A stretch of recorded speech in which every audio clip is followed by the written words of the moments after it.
nome do Pai, do Filho e do Espírito Santo. Amém.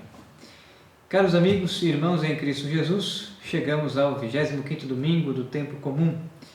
A liturgia da Igreja nos convida hoje a meditar, pensar, refletir diante do Evangelho de Mateus 20, versículos de 1 a 16, no qual encontramos Nosso Senhor comparar o reino dos céus à parábola dos trabalhadores da vinha. E se pudéssemos resumir o centro da liturgia deste final de semana, poderíamos resumir da seguinte maneira: aqui Cristo está nos exortando da necessidade de trabalhar pela nossa eterna salvação. É claro que esse trabalho é um esforço ascético, é um esforço ascético e místico, é de fato exercícios espirituais que precisamos e podemos realizar sempre com o auxílio da graça de Deus. Esforços ascéticos, exercícios que estão fundados sobretudo na vida de oração, na busca por cultivar a penitência e a mortificação, a luta contra o pecado mortal e o pecado venial, a luta contra o mundo, o demônio e a carne. É necessário, portanto, trabalhar pela nossa eterna salvação.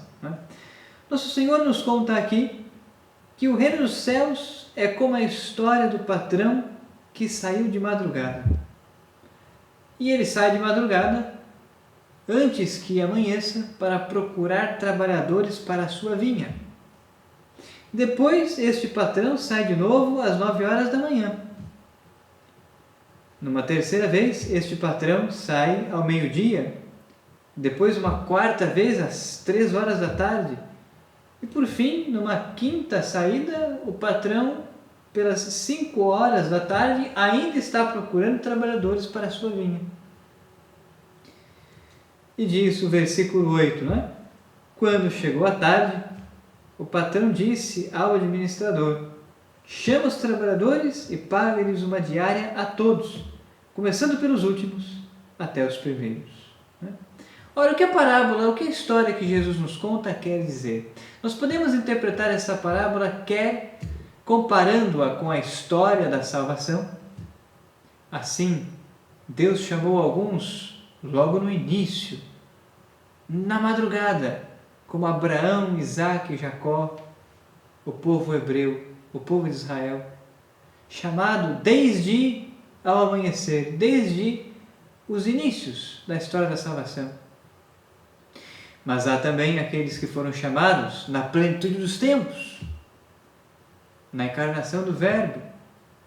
Poderíamos comparar estes aos que foram chamados pelo patrão da parábola ao meio-dia.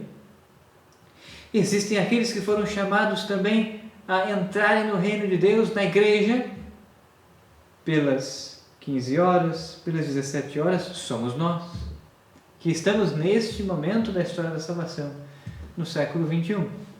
Então nós podemos interpretar esta parábola como sendo uma analogia àqueles que Deus chama ao longo da história da salvação. Mas nós podemos também interpretar esta parábola análoga à nossa história de salvação pessoal.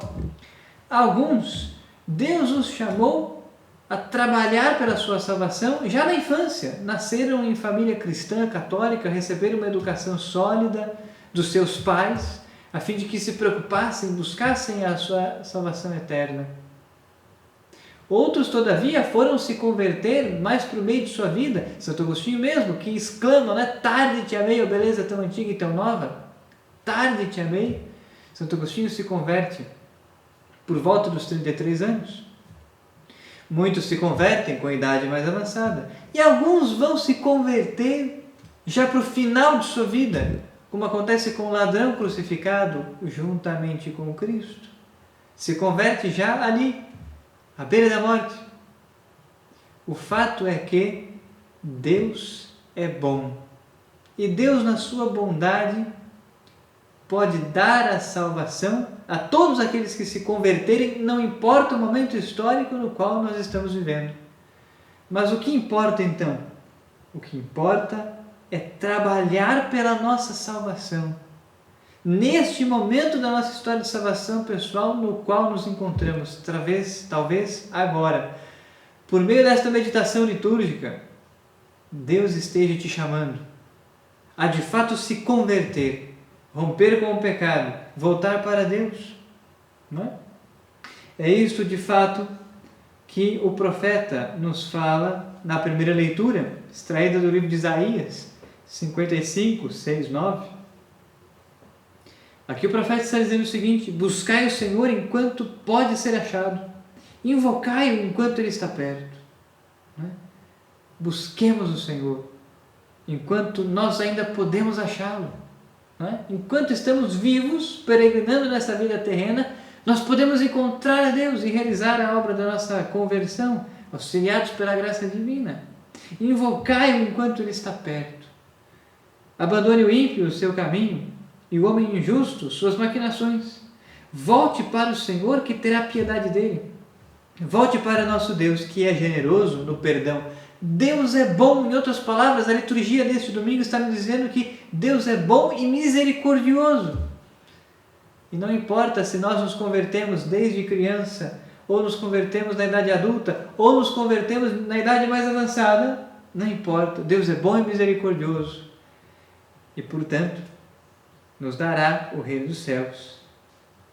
Dará o reino dos céus, quer àqueles chamados por Ele de madrugada, pelas 9 horas da manhã, ao meio-dia, às 3 horas da tarde, ou às 5, Deus nos dará o reino dos céus, desde que nos convertamos e abramos o nosso coração à sua graça, à sua misericórdia e correspondamos à graça divina, rompendo com o pecado. Não é? Porque Ele é bom.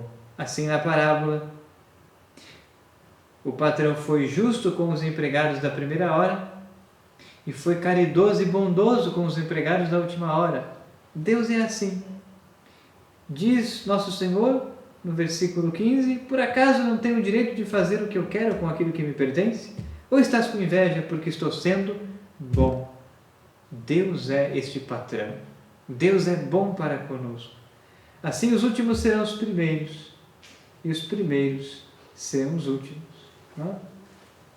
Ora, precisamos, portanto, buscar o reino de Deus.